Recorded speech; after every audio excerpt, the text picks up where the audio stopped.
Bhindranwale had become so powerful. He had become like a Frankenstein. Some of the things that he did there, you would be ashamed to hear even. Shabeg Singh had told Bhindranwale, we're going to have a tough fight because I can see General Bulbul Brar outside. I know he's in charge of this operation. And he's a tough guy. He's a Jat Sikh, just like you and just like me. We're all Jat Sikhs. We fight. When I saw those defenses and I saw how our troops were facing casualties when they went in, it was like a boxer going into the boxing ring with one hand tied behind his back and allowed to fight with only one hand. You don't know where the enemy is. You don't know who the enemy is, where the weapons are.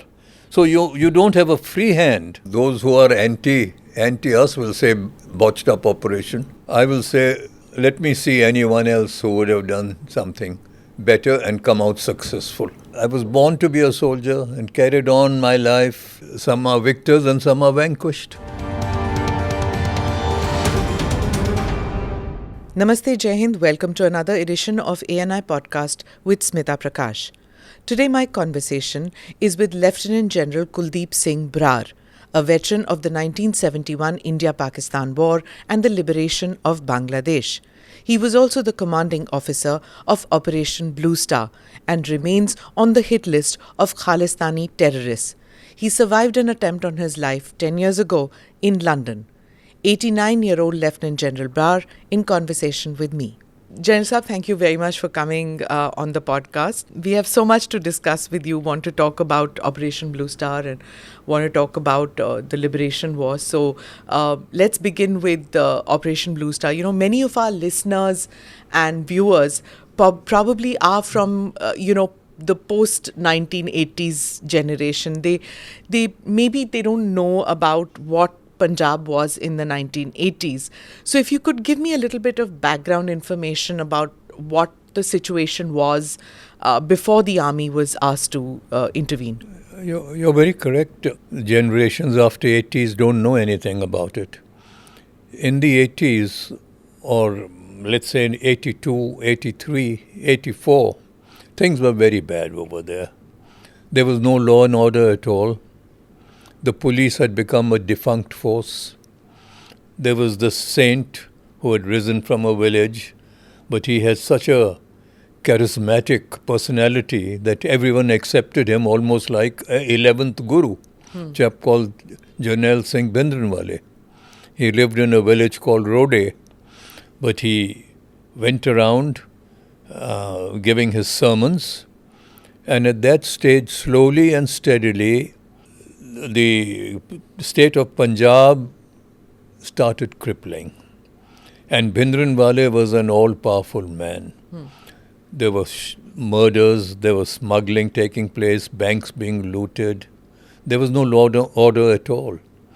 If someone had a problem, his electricity has been cut off, he just had to go to Bhindranwale, touch his feet and say, my electricity has been cut off, I'm a poor chap. And Bhindranwale would call one of his assistants and give orders. Please tell the deputy commissioner by 4 o'clock this evening, the electricity better be restored. That was the situation. So there was a cult built up around Bhindranwale. And the state administration and the state police forces were totally dysfunctional. Right. A DIG of police, as you know, was killed and just thrown outside the Golden Temple. Yeah. A lot of the police were afraid to even take any action against anyone because Bhindranwale had become so powerful. He had become like a Frankenstein. His orders were the last orders. So things were very, very bad there. In fact, in the beginning of 1984, the feeling was very strong that they are going to declare Khalistan. All his tapes, his speeches were all that we are not with India. This is a Hindu Raj, Gandhi Raj, Indira Gandhi Raj. We are Sikhs. We have more in common with the Pakistanis. Their blood and our blood is similar. So out here we are treated as second-class citizens. We must have our own state. And therefore the feeling started building up about Khalistan. The movement started building up. And the youth, at that time there was a lot of unemployment in Punjab. The youth were without jobs. They had motorcycles and scooters and they roamed around with little pistols and revolvers. And there were many gangsters. So, in other words, law and order had totally broken down. The feeling of Khalistan was slowly building up. Bhindranwale was fully in control of the state. And his last few tapes, which were circulated in the villages, said that I'm here to create this new state. I don't expect the army to ever move into the Golden Temple. If they do, they'll get a bloody nose.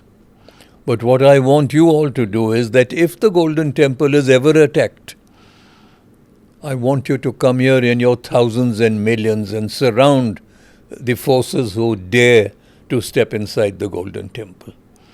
These messages and recordings were being circulated all over the villages.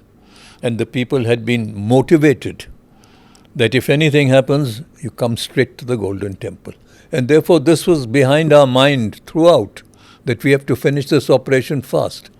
Because the moment the news goes to the hinterland, to the villages, that our Darbar Sahib has been attacked, they will all start converging towards Amritsar. They'll come with guns, rifles, spears, swords, anything that they can have. And what a terrible situation it would have been that the army is inside the Golden Temple carrying out an operation, and here we have thousands and thousands of Sikh supporters of the movement who have surrounded the army. Now, who do we fight? The people inside or the people outside? It was so this was at the background of everyone's mind that they are going to declare Khalistan any time. At the same time, thousands of Sikhs will converge to the Golden Temple. So this operation must be finished as fast as possible. Speed was a criteria. So when were you sent to Amritsar? What was the timeline given to you and what were your orders then? Actually, on the 1st of June, I was to go on 2 months annual leave. 1984, 1st of June. 1984, 1st of June, my leave had been sanctioned.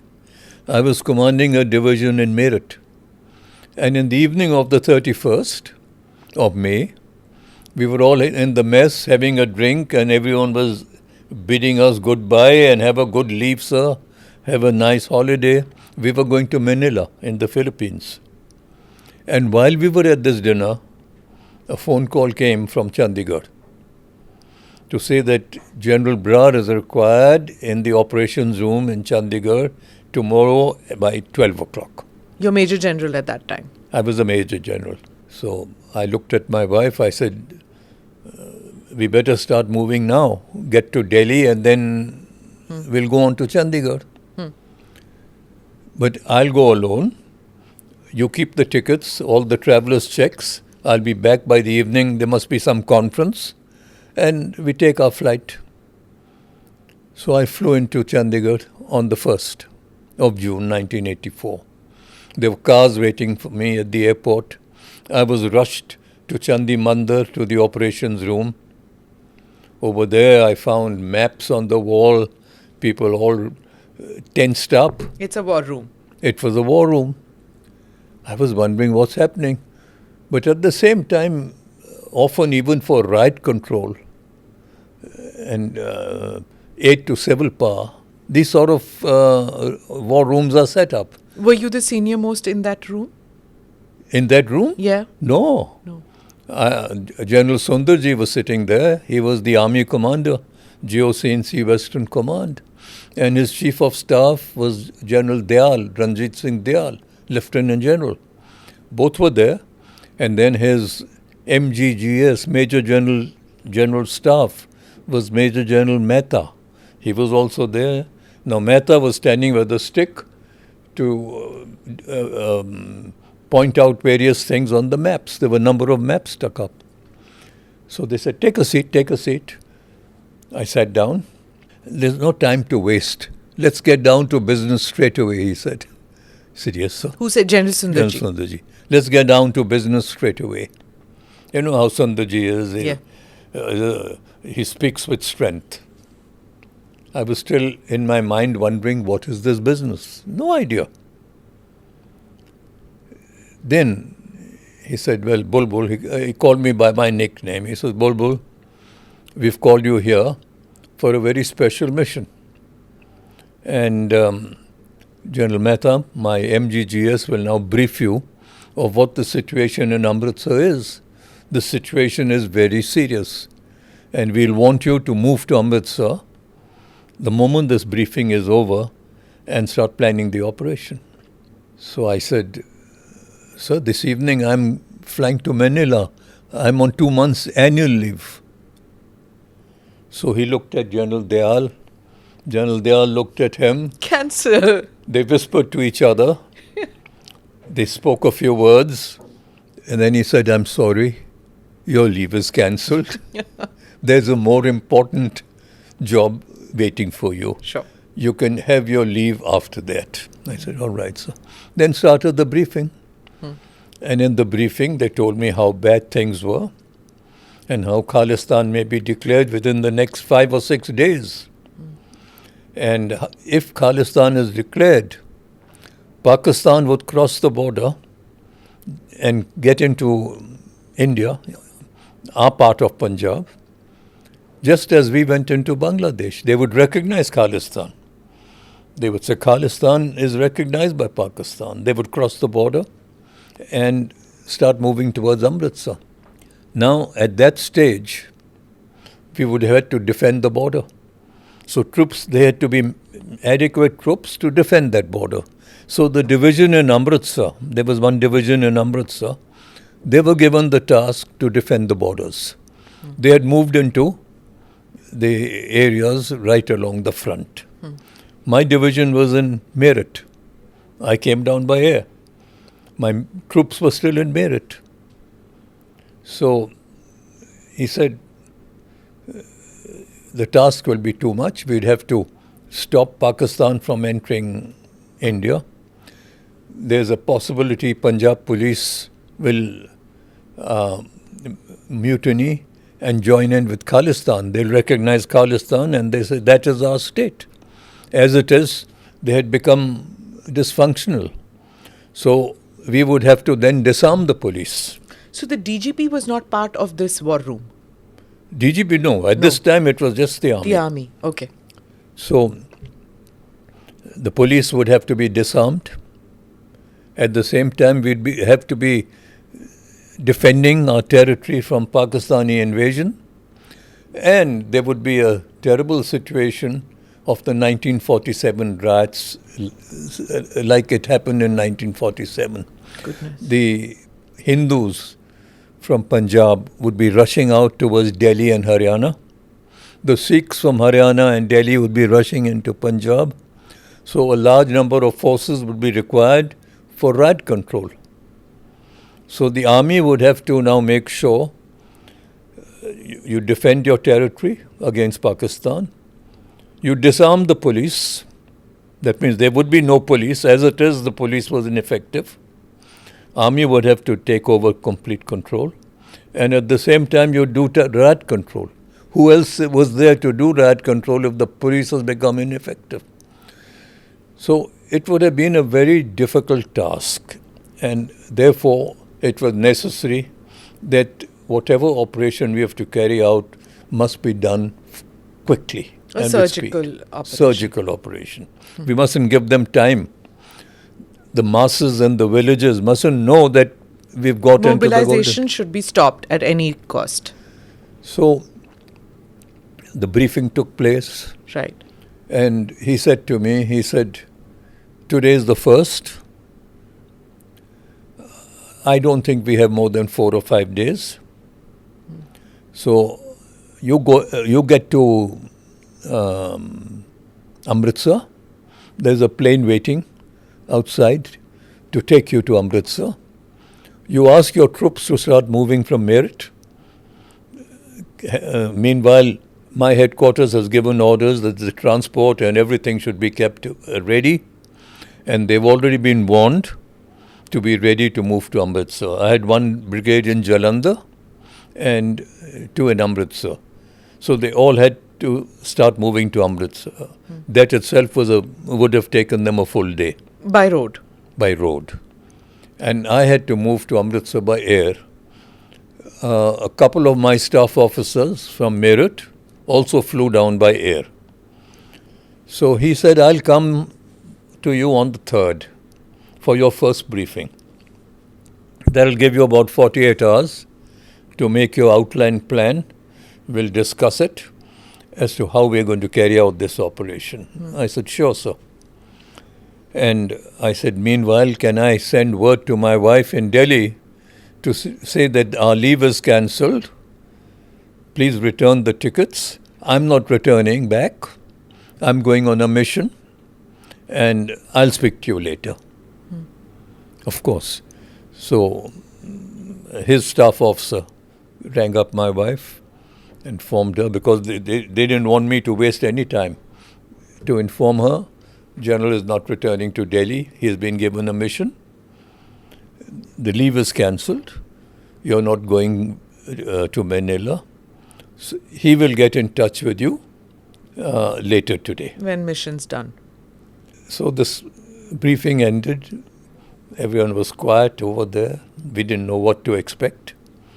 But you know it's an enormous task by now. Enormous task. So I saluted him and I said, I will wait for you on the 3rd, sir. Meanwhile, I'll go and carry out my planning. And I flew down to Amritsar. I drove down to headquarters, 15 Infantry Division. They're the division in Amritsar. They're the ones who should have actually been given this task, because they know the Golden Temple, they know the police forces, they know who's the DG police, they know who's the deputy commissioner, they know who's the commissioner. I'm a new man. I've come from a different area altogether. I've literally come from UP. Meerut is in the UP, with no idea about the Golden Temple. But then one has to realize that that division had a task on the border. So either I go to the border, but I wouldn't know what are the tasks over there. They're already ready to take on the Pakistanis. So I was the best man to undertake this task. And I left for Amritsar and went straight to the headquarters of the division. I had my staff to open a war room there. We set up a war room, put up all the maps. I said, we'll have a little initial briefing first, and then we will have a larger audience. All police forces had been placed under my command. The DG police, the CRPF, they were now all under my command. So I could call them any time. But first let me make my own plan before I call them.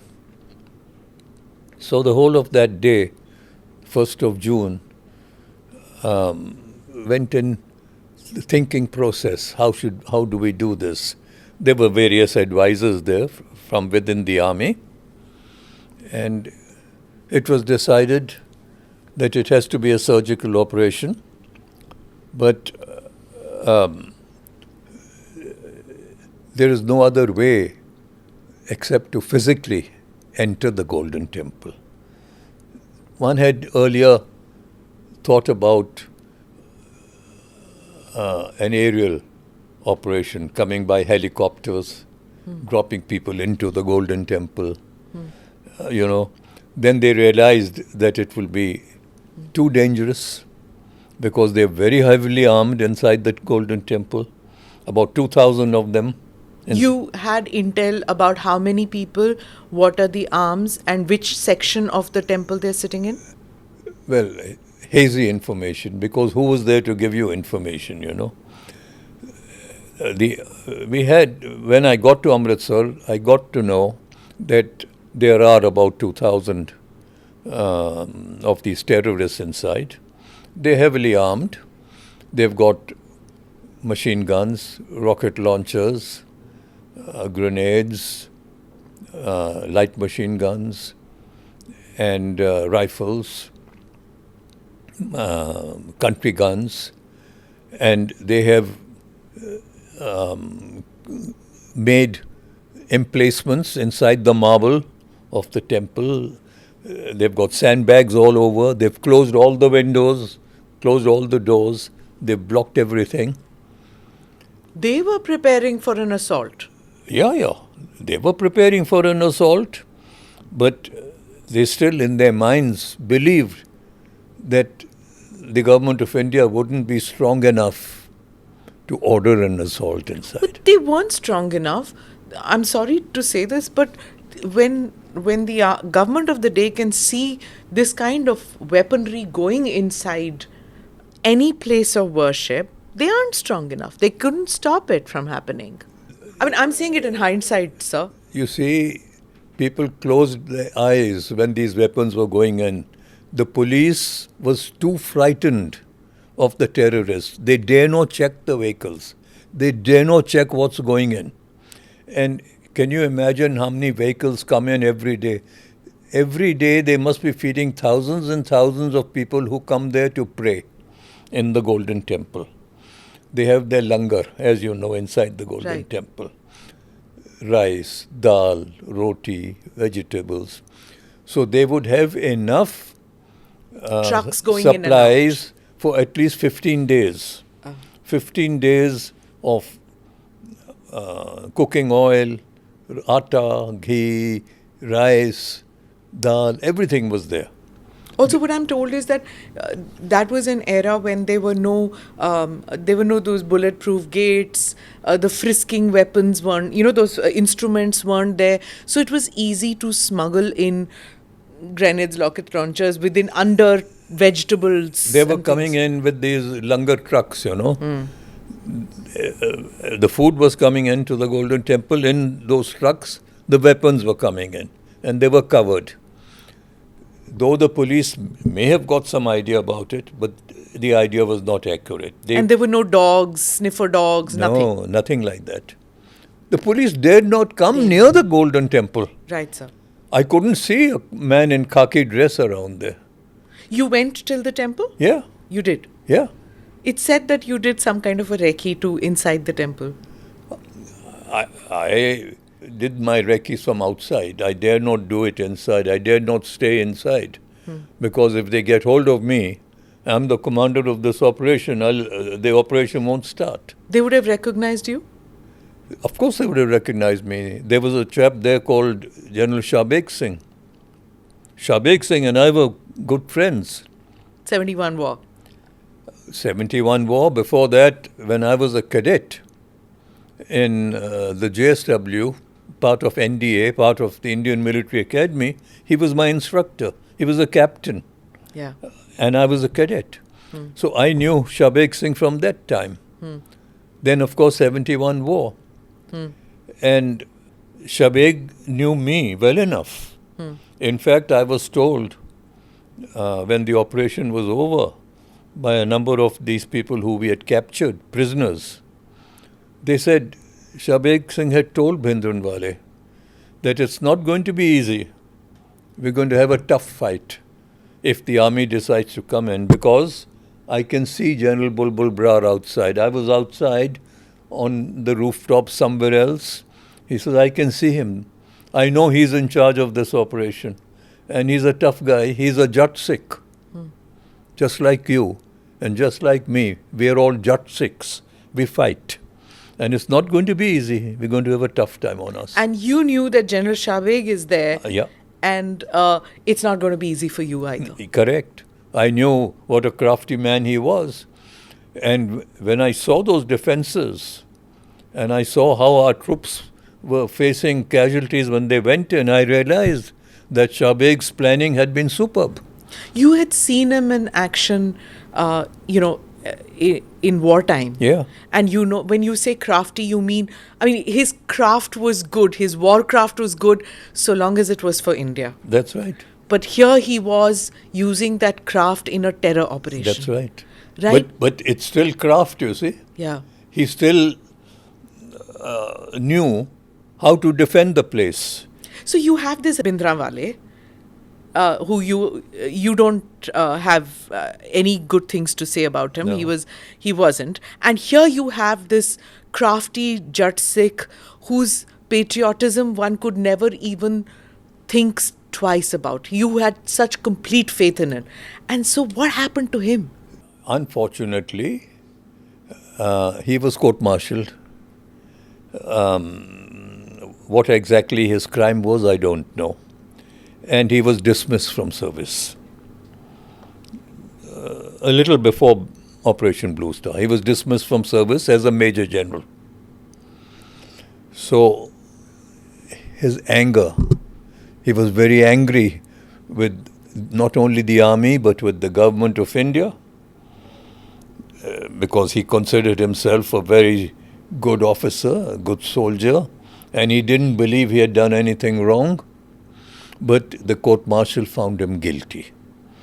And the verdict was cashiered. So he decided to go to Amritsar and seek the blessings of this cult and Bhindranwale. Anyone who had any problem or trouble in Punjab, they always went to seek the blessings of Bhindranwale. So there's General Bulbul and General Shabeg. That's it.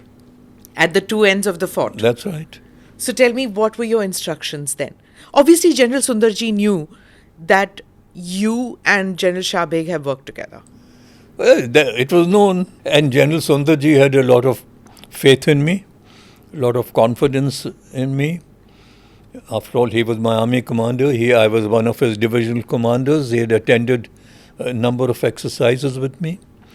I had secured a competitive vacancy to go for Staff College to Australia.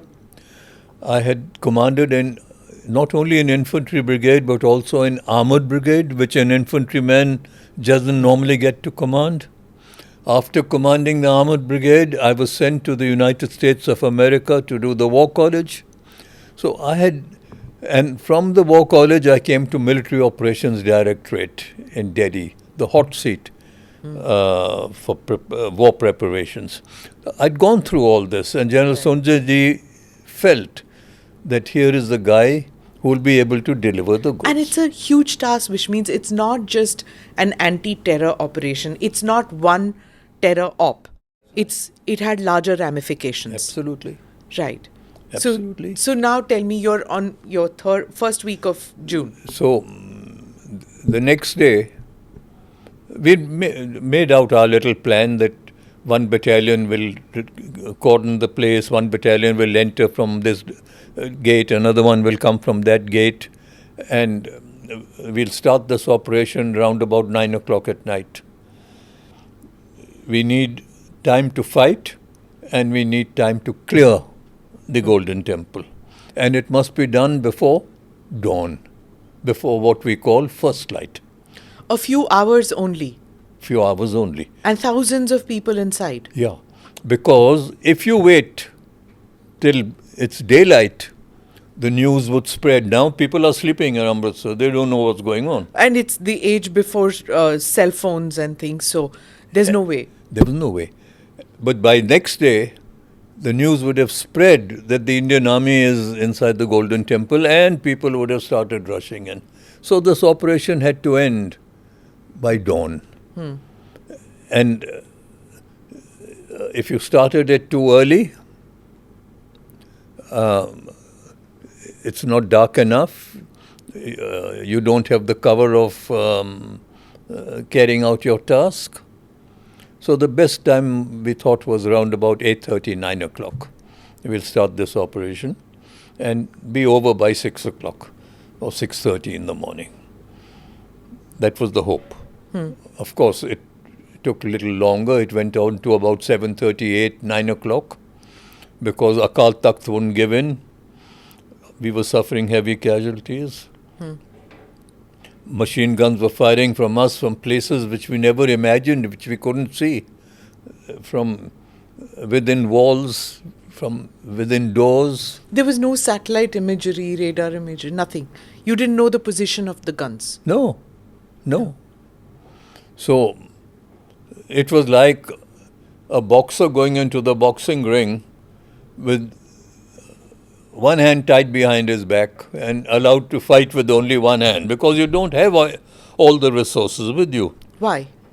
You don't know where the enemy is. You don't know who the enemy is, where the weapons are. So you don't have a free hand. Resources, you didn't see. It said that you could have taken in anti-tank equipment. You could have taken heavy machinery inside. No, you see. But didn't you? We didn't want any damage. One of the General Sundarji had given me 3 terms of reference. He said the operation must start as soon as possible, but definitely in the next 3 or 4 days. It must be over the same night because of the reasons I just gave you. And you must make sure that the minimum damage to the Golden Temple, to the buildings and to human beings, minimum damage. There were a lot of civilians inside, religious people inside. You can't just shoot them at will. So you went into this action with number of holds. Your hands were tied. It was you couldn't do whatever you want. You couldn't just walk in with tanks. So that's what we said, that tanks, anti-tanks, machine guns, did they go in at all? Bulldozers? Did they go in? No. Because the entrance is so narrow. You can't go in. You can't go. No. You have to start breaking the walls and all that. So there's a lot of disinformation. The reason I'm saying this is because, Gen Sahab, there's a lot of disinformation that there was heavy weaponry that went in. You're saying... Tanks. One tank was brought in around about 3 o'clock or 4 o'clock or 5 o'clock in the morning, when we were suffering very heavy casualties. They came in from the rear, broke that door, and came onto the parikrama with one aim. The aim was, they have a very bright light called the xenon lamp. You know, it blinds you. It blinds you. The idea was that they will switch on their lights, and the people in the Akal Takht, from where we were getting the heaviest amount of firing, most of our casualties took place in front of the Akal Takht. So they were firing from the Akal Takht onto the Indian Army, which was in front of the Akal Takht. That's right. So we wanted these tanks now, or one tank or 2 tanks, to try and blind those people so that at least for a little time you're blinded and our troops can get in. Right. Now, unfortunately, when the first light came on, it lasted not even 1 minute, a few seconds, and got fused. These bulbs get fused very fast. Then we brought in another tank. How did those tanks come in? So they must have broken some walls or something. No. Because the path is too narrow. No, they were able to enter the parikrama through a gate. Okay. There was a gate there. And they had to break a little bit of the parikrama to get on. Yeah. So putting lights on these people to blind them and put our troops forward didn't work. The firing continued from all directions, and we didn't want to bring in heavy weapons because of the restriction given, minimum force, no damage to buildings, no damage to the temple, etc. So the Akal Takht was not fired upon by the Indian Army? No. Okay. They were firing from the Akal Takht. The Indian Army took the casualties but did not fire on the Akal Takht. Am I right in You're right. Okay. We did not fire on the Akal Takht. We were firing at the people who were outside the Akal Takht. Maybe if someone has fired from inside the Akal Takht, to return his fire, someone may have fired. You can't say at that time of the night if anyone did or did not. But the orders were not to fire towards the Akal Takht. But then the fact is, what do? You just allow your men to keep dying? You got to take some action. You were there inside the temple? No, I was outside. Did you get information that within X number of hours, so many soldiers of ours are down? Yeah. How many people did we lose in that matter of 8 to 10 hours? In those 8 to 10 hours, we must have lost 3 to 400. And what were the casualties on the other side, would you know?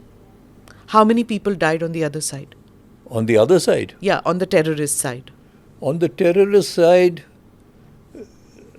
maybe about 500 to 600. Okay. And there must have been some civilian casualties too. Some civilian casualties. In fact, they weren't allowing the civilians to go out. The civilians were used as shields. As shield. By the terrorists. By the terrorists. Okay. And in fact, on the day that we were to go in, my officers started making calls on loudspeakers from outside the Golden Temple to say that we're going to come in. If you want to fight, it's up to you. We would suggest you avoid bloodshed and we come to a peaceful agreement. But if you insist on fighting, okay, but please let the civilians, the women, the children, the men, innocent people, let them come out. No one came out. These announcements went on for 2 hours. No one came out. After 2 hours, 7 or 8 old, sick guys came out. Okay. Too feeble to stay inside? From them we learnt that they're not letting the others come out. They've held on to them. Okay. So you debriefed those who came out? Yeah. You did? Yeah. We debriefed them. So now the question was, when they were not taking heed to our loudspeaker announcements, how long can you go on delaying the operation? Because the longer you delay it, you're not going to end by dawn. It'll become 10 o'clock, 11 o'clock, 12 o'clock in the daytime. In the daytime, you'll have thousands of Sikhs all over there. So are you at this time getting calls from Delhi, from Chandi Mandir saying, Jao andar? Or was a date given to you beforehand? How did it happen? Was a date given to you for entry, or was it left to you to decide when to enter? No, General Sundarji had set up his command post. Where was that? Outside the Golden Temple, Outside. on one of the buildings. I had my command post. I was in touch with General Sundarji on the radio all the time. All my subunit commanders from all the battalions were in touch with me all the time. How many casualties they've suffered, what is happening, how much of the ground have they gained, what difficulties are they finding. So we were in touch all the time. So what happens when you enter, when the troops enter, Indian troops? I'll tell you. What is the formation? First, let me tell you that on that morning, when we went in, that morning I decided to address all the troops who were going to go in. About 5 battalions or 4 battalions. I started at 5 o'clock in the morning. Went to one battalion, then to the next one, then to the third. I spoke to them and I explained to them what the situation was. I said, the situation is terrible. They are holding this religious place as a fortress. They're determined on establishing Khalistan. There's no law and order left in the state. We have to go in. We have to recover the Golden Temple from these terrorists.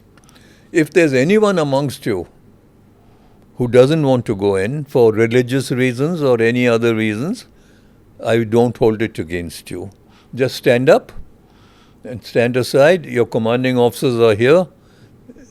I order them that no action will be taken against you. 1st Battalion, no one got up. And 2nd Battalion, no one got up. 3rd Battalion, one young Sikh boy, he got up. I said, no problem, son. You don't have to go in. You have strong feelings. I told the CEO, I said, he won't go in. He says, you've got me wrong, sir. You've got me wrong, sir. Not only do I want to go in, I want to be the first one to go in. I want to be the first one to reach the Akal Takht and to get Bhindranwale. Amazing. I said, you're a very brave man. I salute you. And I told the commanding officer, his platoon will be the first to enter. And he will be the platoon commander with these troops there. Brave fellow. Captain Raina. Sikh boy. Belong to the Jammu area. You have a lot of Sikhs there also. Yeah, there was a chief, no? General Raina, there was a chief also. Yeah, there was a chief Raina also. Yeah. But he was... no, he was not. No. Yeah. So, I spoke to everyone. He was the only one who got up and said he wants to go in. Okay. So now, the operation started.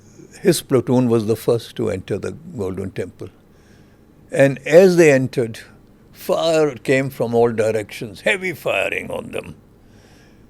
I could hear people dying. Yeah. They can't make progress. He said, I'm trying very hard, but there's a lot of firing going on. And from underground tunnels also, there was firing going on, from the walls. So then I had to rush in more troops. And I told his commanding officer, I said, how is he? He said he's been very badly wounded. Both his legs have been shot. Captain Raina. I said, evacuate him. Bring him out immediately. I have an ambulance waiting here. I'll send him to the hospital straight away. He said he's refusing to come out. He's crawling. He's going on all his fours. He's carrying on. He says, I'm going to reach the Akal Takht. I'm not going back. I said, now forcibly, because he's bleeding so heavily, forcibly pick him up and bring him out. So he was forcibly brought out, sent to hospital, immediately evacuated, both legs amputated. Both legs amputated. I got him the Ashoka Chakra, the highest award that you can give to a person not in actual war. He got the award of Ashoka Chakra. He went into Raj Bhavan. I was in Raj Bhavan the day the award was given to him. He was not married, so his father and mother accompanied him. He was in a wheelchair without his legs. And the president, instead of, you have to go up the 2 steps to receive your medal from the president, the president came down 2 steps to pin the award on him because he couldn't go up. Captain Raina. And I was there with tears in my eyes, and everyone in the audience had tears in their eyes that this is what our Indian soldiers are. We are ready to give our life. And when I spoke to the troops on that first morning, I told them, I said, we are not going against any enemy. We are not going against Pakistan or China or an external force. Just remember, we are going in there against our own people who have taken up arms against the state, against the country, who have become traitors to this country, and they want to establish their own state.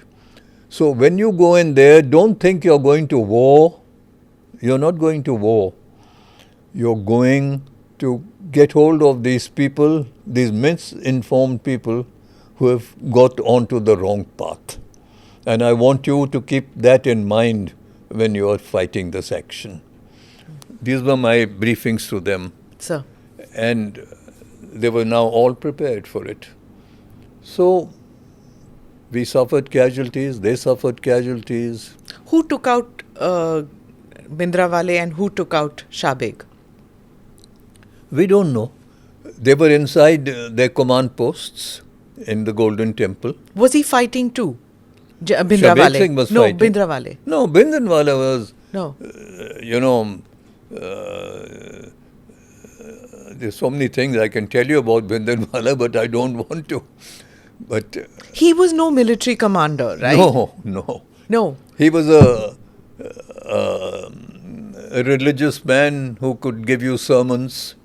So, because I'm simply asking, because now there's this whole cult worship which happens of him, and I've seen gurdwaras With his photographs and Yes. everything, yeah. with his photographs, and I can in the social media he's painted to be some kind of a military person, some hero. Nowhere. In fact, some of the things that we discovered about him inside the Golden Temple, I won't tell you. Some of the things that he did there, you would be ashamed to hear even. And some of the things that we saw were too horrible for me to speak about. General Shabeg, you were with him. He was a comrade. You worked with him in the service. No, he was a And then soldier. he was a soldier. He He was a died soldier. there. How does it feel when you see the body? When you see that one person with whom you shared so much, Yeah. and he's there? I had no feelings left because I said, how can he have done this?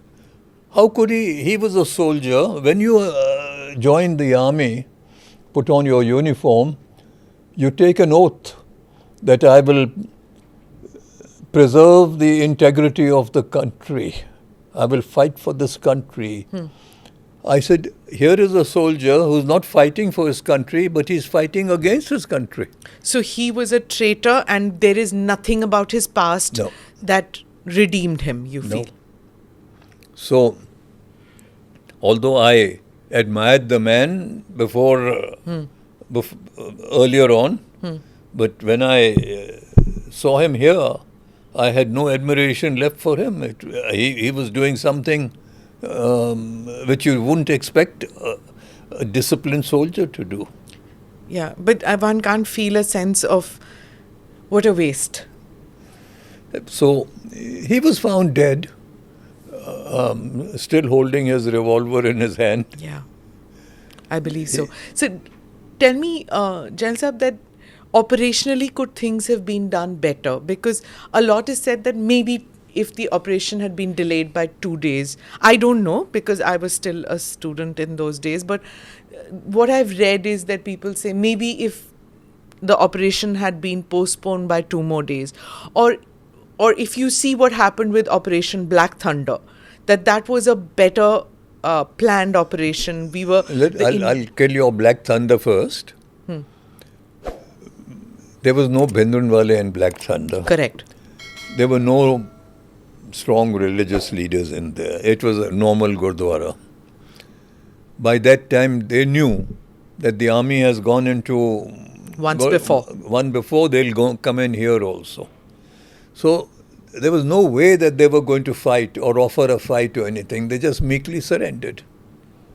And I think the wait out was done, right? Yeah. Rajiv Gandhi also at that time decided that there was so much disinformation which happened in the previous operation.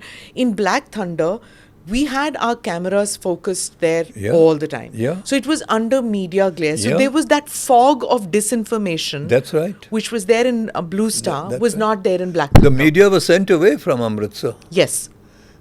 All these people, media fellows that I know, when I meet them, they say, we weren't there, we were sent away. 2 days before that, Mark Tully and the others. Yeah. They were told 2 days before that, that leave because nothing's happening. We learnt our lesson, and therefore in Kargil, all our media was present when the operation was taking place in Kargil. Right. So Black Thunder was, I don't call it any operation, they just... a flushing out of terrorists. Yeah. But whereas Blue Star was They were fighting for death, fighting for what they believed in. They believed in their own state, their own country, their own thing, their own. They looked at us as enemies. They considered themselves a different class of people. Just 40 years later, when you look back, could we have done things differently? I don't think so. We've thought about it often. After the operation, I discussed with General Sundarji also a number of times. A lot of things had been discussed. Can it be done in any other way? If you delay it, as it is, Khalistan is going to be declared any day, then you would regret that I delayed it and they declared Khalistan. And Pakistan was actively supporting. You see, and then all those problems would start. At the same time, the news would be going around that the armies are there. We have not started our operation. The crowds would have started coming in towards the Golden Temple. So maybe we wouldn't be able to start our operation with all the civilians converging on us from all directions. General Sundarji was a very intelligent man. He thought of everything before doing this. In your military history, in the annals of military history, will this be seen as a botched up operation, semi-botched up operation, successful operation? Those who are anti us will say botched up operation. I will say, let me see anyone else who would have done something better and come out successful. Right. It was not easy. I know what nightmares I've been having after that even. It was not easy to carry out an operation like that. The post-traumatic stress disorder that one hears about. What most difficult orders I've given in my life to my soldiers. You're being fired upon, you will not return fire. Someone is firing at you from the Akal Takht or from the Harminder Sahib, you will not return fire. You take the fire and die, but you will not return fire. Some of the most unreasonable orders you give to a soldier who says, I'm here to fight. If I'm being shot at, I must shoot back. And you say, no, you're not going to shoot back. So sometimes I have this feeling in me that maybe I couldn't sleep for many nights thinking, how did I pass such orders?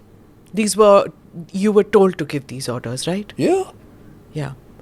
They will not fire in the direction of Akal Takht or the Harminder Sahib.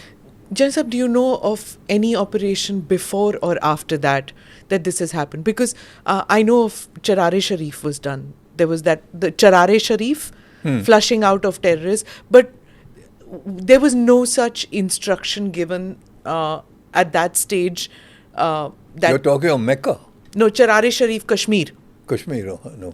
Yeah, there were militants lodged in there, but it was the same thing that don't pull down, don't do it. But the militants had said, we will not let you in, and hum jala denge, we will pull this down, but we will not let you come in. So even though it was lined up with explosives, they didn't do it. It wasn't done.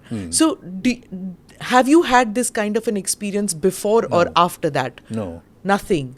Where a place of worship was flushed out by terrorists and your men were told, don't fire on the Harmandir Sahib. No. You've been under terror attacks, threats for the past 40 years. Tell us about that incident in London when an assassination attempt was made on you. Okay. It wouldn't be... You can live under that kind of a threat for 2 years, 5 years. You have done that for 40 years. Yeah. I'm going to read out one part. You said, suddenly 4 strong Sikhs grabbed me.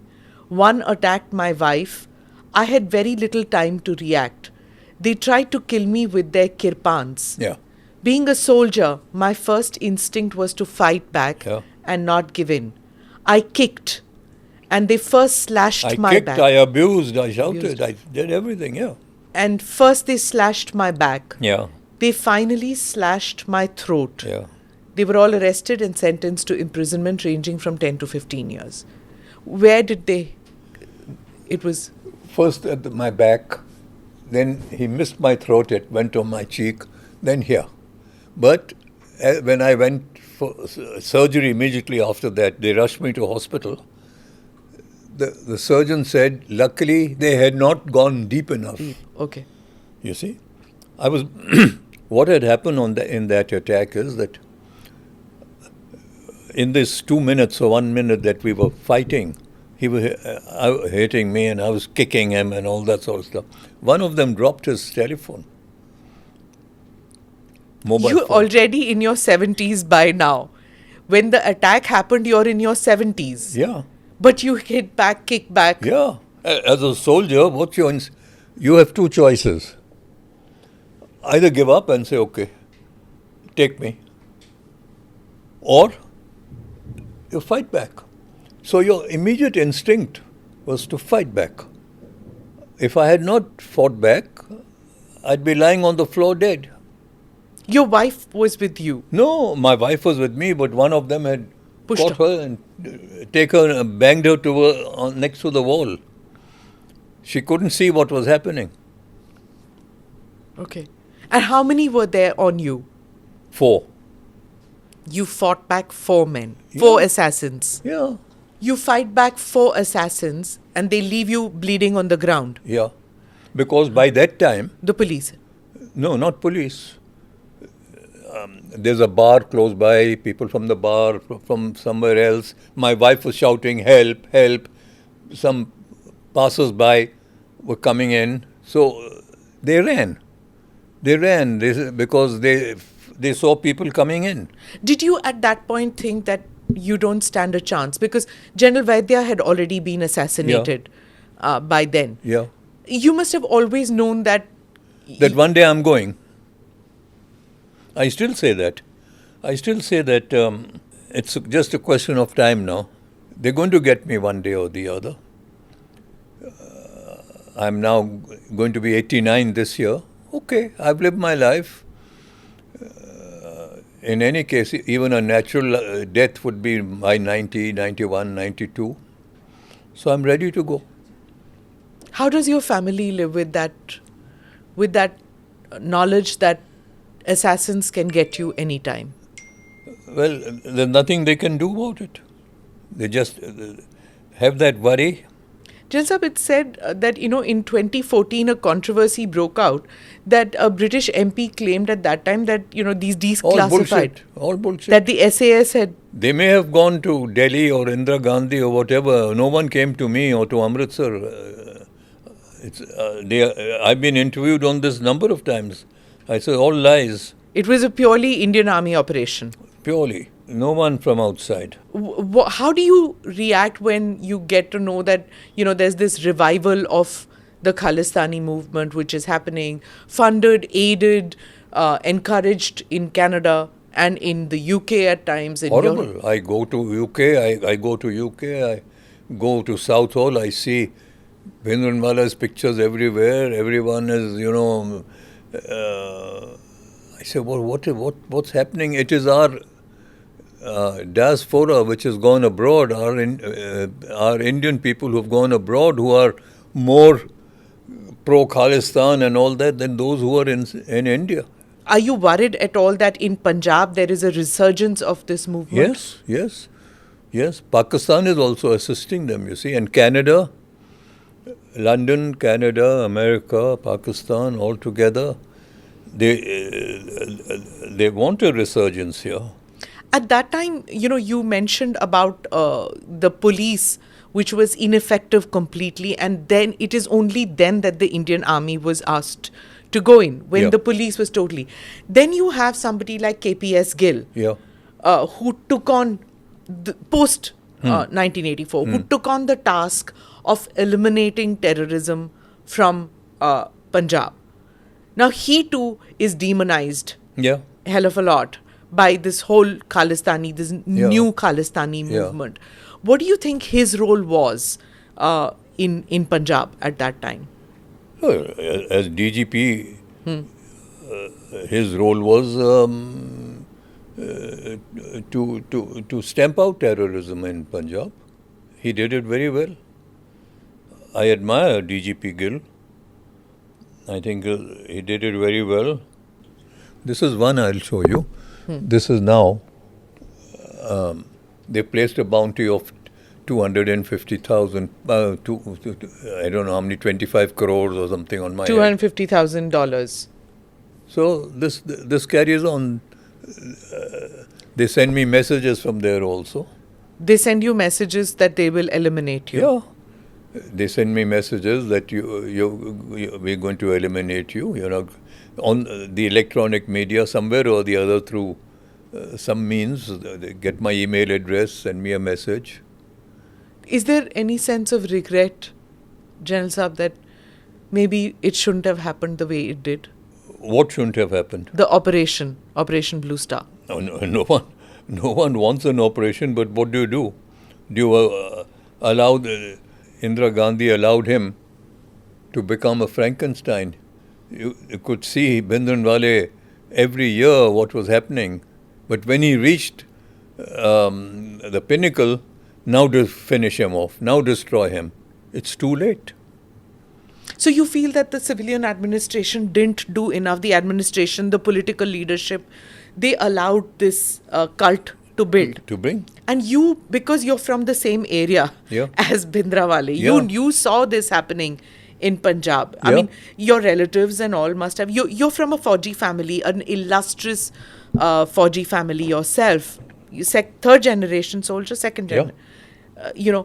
So you must have seen this happening there, right? Yeah. You knew what was happening. Yeah. But obviously the political leadership didn't want to listen to anything. No. They had their own little, between Akali and Congress and, their own political problems, support, so and so. They didn't want any. And they allowed this cult of Bhindranwale to continue. Yeah. And Jesab, if you were to look back, could the operation have been handled better? I don't know. How am I to say that? Someone else can say that. I feel we did whatever we could to the best, in the best manner that we had. Okay. So let me now that we've discussed Operation Blue Star, let me get on to the 1971 war. Yeah, first let me find this picture for you of these four fellows who tried to kill me. There was one woman and three men. You knew that they were Sikhs who were attacking you, that they were Khalistanis. Yeah. When they came towards you, what were they wearing? Yeah. Exactly like this. Yeah, exactly like this. This picture is taken at that time. My mother's brother, happy-go-lucky fellow, Sikh. We are all Jat Sikh. Happy-go-lucky fellow, lived in London, married to a person in London only. When I used to go there, come on, let's go to the pub, let's go to the bar, we'd have a drink here, there and the other. But after this operation, what came over him? Sitting in London, he'd go to Southall every day. He would be praying from morning to night. He broke off all ties with the entire family. He said, I'm going to kill this fellow Bulbul when I can. And this is your relative? My mother's brother. It went into him that the Sikhs were killed by us. So I was on a visit in London, and now he started suffering from cancer. He was in hospital. So I said I'd like to meet him. So his daughter said, I don't know whether he'll be in a condition to meet you or whether he wants to meet you or not. I said, you ask him. Say, Bulbul is here. on a little holiday and he wants to meet you because he has heard that you're very unwell. He wants to wish you well, wants to meet you. If he says yes, I'll go, and if he says no, I won't go in. So he said, okay. So I went in. He was lying in bed, long beard, doing this. So I put out my hand to him and I said, Bunty, Bulbul here. He started crying, tears coming down his eyes. He held my hand, grasped my hand, and he said, Bulbul, I'm sorry. I feel so sorry that I behaved in such a manner. I curse myself for it. You did what you had to do. I said, you wanted to kill us all. He says, it's the biggest mistake of my life. Here was immediate relation, mother's brother. Did you lose family, friends also? Yes. Family and friends? Yes. Friends who just wouldn't forgive you for? Yeah. Even though you were just doing your duty? Yeah. Those who are very, religious bound and they're not prepared to forgive. They still hold it. He's responsible. Just if I may ask, why were you picked? I mean, you were a Jat Sikh too, right? They could have picked up somebody else to do this operation. General Vaidya, General Sundarji, they could have taken anybody. Why a Jat Sikh to do this? I don't know whether they thought of all those things. Is it thought of at all in an army operation? Is a person's religion a consideration when doing an operation like this? No. What General Sundarji tells me, he says, General Vaidya told him, you are going to carry out this operation. It was Western Command, Army Commander. You pick up a general, your choice, select anyone you want. So he said, I selected Bulbul Brar. I had confidence in him, I know him, I picked him up. So General Sundarji personally picked me up. Without thinking whether I'm a Sikh or a Gujarati or a Parsi or a Christian, I'm a soldier. And when you're a soldier, you don't think whether you're Sikh or a Jat or a Brahmin or what, you're fighting for your nation. So, yes, I get that. But you know what happened in the forces then? There were rumors, or not, there were incidents of mutiny. There were times when people took off their uniform and said, we cannot, after this operation. Do you fear that something similar could happen now? Is the Indian Army inured towards something like that happening ever again? It all depends on leadership that is provided. If your officers lead from the front, if your officers are there to spend time with the troops, with the soldiers, if the soldiers have confidence in their officers, nothing like this will happen. But if the officers don't bother about their soldiers, they're out having their drinks, going to the bar, going for parties, going here and there, then you cannot command respect. You cannot command following. They won't follow you in war. It has to be implicit trust. A soldier has to have implicit trust in an officer. So it depends on the quality of officers, and I don't think today you have the quality of officers that we had maybe 30 years ago or 40 years ago. We have become more materialistic. We're thinking of building a house, buying a new car, doing this, doing that. Olden days, I see my own father, he retired as a general. They were a different tribe altogether.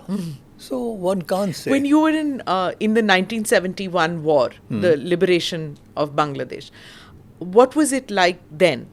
What were the operations that you conducted? I believe General Shabeg, I keep coming back to General Shabeg. I believe he was involved in training the Mukti Bahini. That's right. At that stage. That's right. What was your area that you could do? Because now time has passed, I guess you can tell us. My area was to take my battalion from the most unexpected route. Kulna. into Dhaka. Okay, Dhaka. So there were large formations with tanks coming towards Dhaka from all ways. Pakistanis never expected that a force will come in from here. I had to cross the Brahmaputra River. There was no bridge on the Brahmaputra River. And to cross a river, take your whole battalion across and then get behind the enemy. My task was get behind the enemy, trap him there, and then we have a para-drop at a place called Tangail. Then you link up with them and move on to Dhaka. How to cross Brahmaputra River? So we decided the only way is we go in country boats, huge fishing boats. How many men were you? We were about 600. Okay. So about 30 to 40 in a boat, about 20 boats. So in 3 days or 4 days, we collected all these boats. Then we collected bullock carts, about 40 bullock carts. We said we'll put our heavy weapons and ammunition and rations on these bullock carts. Because once we've crossed the Brahmaputra River, how do we start advancing? We have no trucks, we have no transport, we are on foot, man-pack basis. So the bullock carts will carry our luggage. So we mustered these boats, we got into the boats, one person with a torch in each boat, flashing the torch here, flashing, because we crossed at night. At night, we went across the Brahmaputra River silently. Pakistan is there on the other side. They didn't know that we are crossing the Brahmaputra River. We got across and we got behind this post called Jamalpur. And we dug in there, in paddy fields. I could see the post in front. 2 nights we stayed dug in there, behind this Jamalpur post. Buses and trucks and all moving on the road. We kept quiet. They didn't know any soldiers are sitting here. Carried out a little reconnaissance at night, found out exactly where these Pakistanis are, and we were planning our attack, to attack Jamalpur now. Meanwhile, they got the scent that there's some people sitting behind us. In the paddy fields. In the paddy fields. They said, must be Mukti Baini, this, that, and the other, must have infiltrated, they must be there. We'll rush them. Meanwhile, General Niazi sent them a message to say that Indian army is coming from all directions, Dhaka is now being threatened, we are short of forces, you fall back on Dhaka now. So, the whole battalion, 31st Baluch, they got ready with their weapons, they got into their vehicles, and suddenly from the paddy fields, we see headlights coming towards us, you know. No. They're rushing down the road, coming down the road in a single file like this. So I had groups on both sides of the road with rocket launchers and all that. Fire. Ambushed them on the road. Ambushed them on the road. They started jumping out of the vehicles, shouting, Allahu Akbar, this, that, and the other. Some people started charging towards our trenches. We were in our trenches in the paddy fields. Some are lying on the road, dead, wounded. Some are rushing towards us, and we knocked them out while they were coming. Hundreds of them were killed in that operation. Eventually, a group came out from Jamalpur carrying a white flag. Surrender. We surrender. So I sent a Major Nambiar, to go in there and accept their surrender. The same who became General Nambiar then? General Nambiar. Okay, he was Major then. He was a Major. He was my company commander. His brother was in the Foreign Service. Yeah. He was ambassador and whatnot. Very good family. So I told Nambiar, you go get the surrender. So they surrendered. And then now how did we get to that place? We were marching and bullock carts were carrying our weapons and our rations. So the Tangail paradrop has not yet happened? Not yet happened. Okay. Now, the day we this action took place in Jamalpur. 4 p.m. Airdrop was to take place at Tangail. 4 p.m. And now it was 6 a.m. How do we get there? And if we don't get there and a airdrop takes place, Pakistan Sitting ducks. would come with their tanks and all that. Yeah. So I sent my officers, including Nambiar. I said, let's muster whatever transport we can. Buses, trucks, fire engines, automobiles, auto rickshaws, vans, multitude of vehicles we mustered. We all got into those vehicles and started moving towards Tangail. 4 o'clock, the paratroopers dropped there. 4:15, we are in Tangail. And they were also Marathas, the paratroopers. Second Marathas, we were first Marathas. Bolo Chhatrapati Shivaji ke Maharaj ki jai, Chhatrapati Shivaji Maharaj ki jai. We embraced this, day and the other. And we had there a chap called Tiger Siddiqui from Bangladesh. He was waiting there also.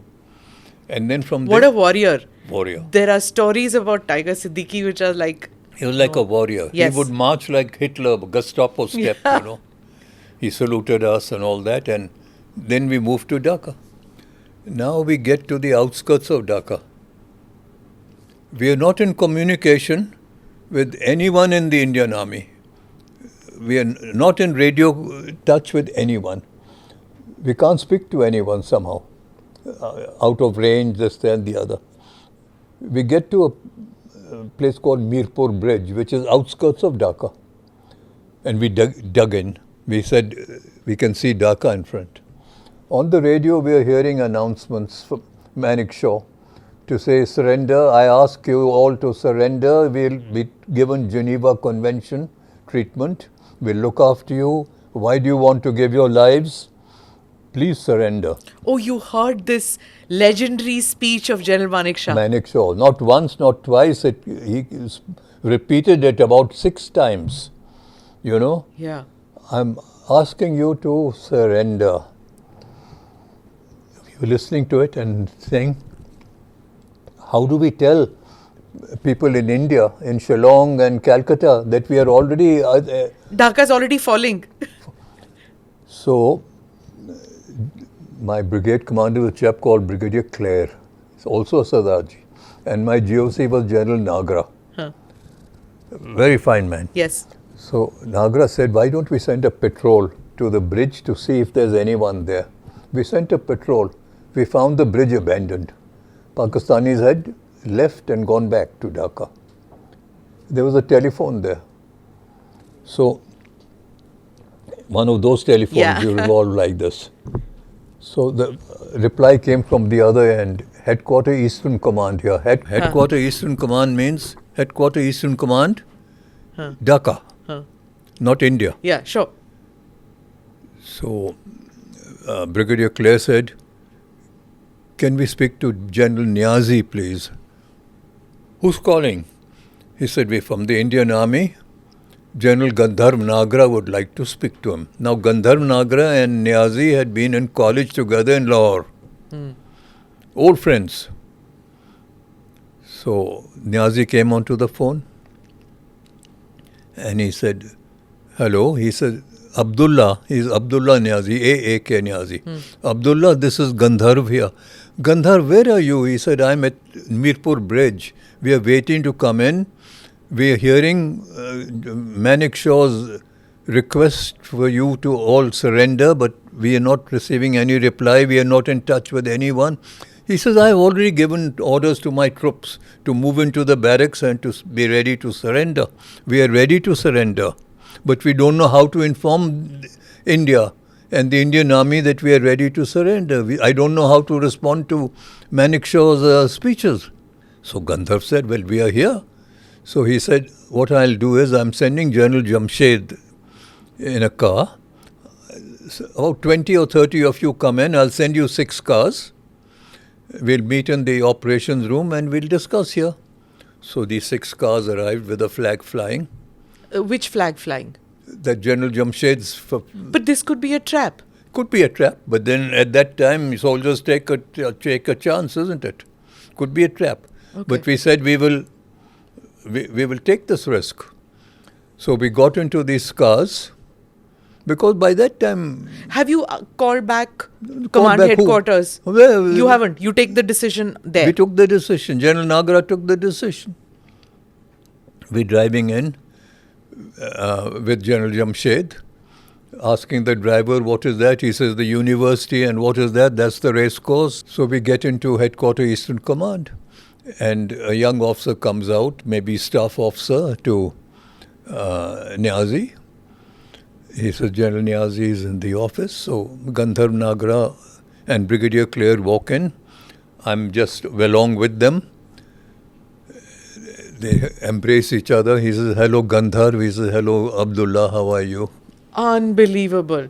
How are you? So he says, हम तो surrender करने को तैयार हैं. We have lost the battle. I've ordered the troops into barracks. They're all in barracks. But I don't know how to inform you all. He said, well, we'll come to your headquarters and we'll continue trying to get in touch with India. What's his body language like, General Niazi? Is he looking dejected, depressed? He's a general who's lost a war. Because they were expecting the 7th Fleet to come. They were expecting help from Pakistan. Dejected. He was feeling let down that West Pakistan has let them down. What was his, like, you're saying he got up and hugged? Yeah. And what did he say? Old schoolboy friendship, you know. Okay. Really, then we got into... Was he armed? He had his revolver. He had his revolver. Yeah. Okay. We were all armed. Okay. So somehow or the other, from his office, through one of our channels, we managed to get through to Shillong. Passed a message there to General Jacob, Chief of Staff, to say we are already in Dhaka. We are sitting in Niazi's office. He's ready to surrender. But he doesn't know how to inform you, and we are not in touch with anyone either. So he said, let me tell the army commander. So he spoke to General Arora, and they said, Jacob said, I'm coming down by helicopter. I land there, and then set up a meeting between General Niazi and me. But General Arora also came? No. For the surrender? No, no. Surrender hasn't taken place yet. Hasn't yet, yeah. So, set up a meeting for Jacob and... General Niazi. And Niazi. So, the two of them sat in the office and they had a powwow. And he said, we are ready to surrender. So, he said, then I'll ask my army commander to come down, and then between you and the army commander, you sign the documents of surrender. So, it was decided that 4:30, surrender ceremony will take place at the race course in Dhaka. All the 90,000 troops there will parade. General Niazi will hand over his revolver to General Arora. The troops will put their weapons down and surrender. And then the surrender ceremony will take place, for which General Arora arrived for the surrender ceremony. General Arora, General Jacob, the naval gentleman, Avi, they signed the surrender. I was there. And then... You were there when the surrender thing? Yeah, I was there. Yeah, okay. We were all there with Niazi and all at that time. Then... What was the mood in the troops who have to put down there? Very sad and dejected. But what can you do? Some are victors and some are vanquished. So, did they expect to be taken care of as per the Geneva Convention, or did they actually think that be massacred? No, they hoped that Indians would keep their word. They were more frightened of Mukti Bahini. With us was Mukti Bahini. Correct. We must have had 500 Mukti Bahini with us. They were frightened that they would be lynched. Because they had committed genocide there. So they were frightened they'd be lynched by the Mukti Bahini. Yeah. So, surrender ceremony took place. They laid down the weapons, then went in for a cup of tea. Did you have to hold back the Mukti Bahini? We had to. You had to. My God, we, throughout while we were in Dhaka, we didn't allow the Mukti Bahini to go near any of them. They would have killed them in cold They would blood. have killed them. You couldn't stop them. Now, But you could understand, right? Yeah, They had seen their of people course. killed, raped, looted, bloodied, everything. Village after village. terrible. I was placed in command of one of the prisoner of war camps there. So I said, let me talk to the officers. So they all lined up. And I went around meeting the officers and I said, I'm Colonel Brar. He said, I'm so-and-so, so-and-so, so-and-so. I said, don't worry.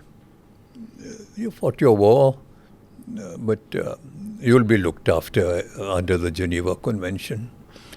They were all looking up like that. Till I came to a particular officer, he's looking down. So I said, why don't you look up, son? So he looked up. He was Colonel Akbar of the Baluch regiment, who he and I did the staff college in Australia together in 1965. Oh. I said, Akbar. He said, Bulbul. I said, I'm sorry. Today you're the vanquished and we are the victors. But you're wearing khaki uniform, I'm wearing olive green uniform. We are both soldiers. We are both fighting for our countries. And we are friends as soldiers. Now, first of all, give me the phone number of Nazreen, your wife in Lahore. Let me ring her up and tell her you're going to be safe, you'll be home soon, and this, that, and the other. And in the evening, we'll have kebabs together. So that I rang up Nazreen. She answered. I said, Nazreen, this is Bulbul Brar from the Indian. Salam alaikum, aap kaise hain, kidhar hain, kaha hai, main Dhaka mein hoon. Just calling to tell you, Akbar is with me, he's okay, we are going to have kebabs together this evening. Please don't worry. सब ठीक ठाक है वो कुछ चंद दिनों में आपके पास पहुंच जाएंगे खुदा सलामती ये वो सब and all that. In the evening we had kebabs together. Amazing. Akbar and me. You know what it is to be a vanquished soldier because you were there in the 62 war. Yeah, too. yeah. You know what it is Yeah, like. it is. So, war was over. They all laid down their arms. And I stayed on in Dhaka till Mujibur Rahman came back. You know, Mujibur Rahman had been arrested and taken away, sent away by Pakistan. He never saw the war. No, he never saw the war. Then eventually, UK gave him a Royal Air Force Comet plane and flew him down to Dhaka. He arrived in Dhaka at the same airport. And everyone was there, thousands and thousands of people. Jai Mujib, Jai Mujib, Jai Mujib, you know, and what a welcome he got when Mujibur Rahman arrived. But those memories don't go away easily now. I can still see myself standing in Dhaka, Mujibur Rahman and all this. Bangabandhu. Bangabandhu. Yeah. In fact, when we were entering Dhaka, Joy Hind, Joy Bangla, Joy Hind, Joy Bangla, fantastic it was. Yeah. But there you are. Just a life well lived. Any regrets when you look back in your career? I can't even say career as a soldier, but your life as a soldier. No regrets. I knew I'm going to be a soldier when I was 5 years old. I saw my father as a major general every morning wearing his uniform, and I said, this is the way I want to go into. I want to join the army. I want to join the same regiment, the Maratha Light Infantry. And I was born to be a soldier and carried on my life. And that life still carries on. My only regret now is I'm getting old every day and I'm no longer young. And you're 89 years young, General Saab. You have amazing memory and you explain chronologically exactly what happened in 71 and Operation Blue Star. Yeah. So hats off to you and wishing you health, happiness always and be safe. Thank you very much. It's a pleasure speaking to you. I need people like you. Thank you for watching or listening in to this podcast. Do like or subscribe on whichever channel you have seen this or heard this. Namaste. Jai Hind.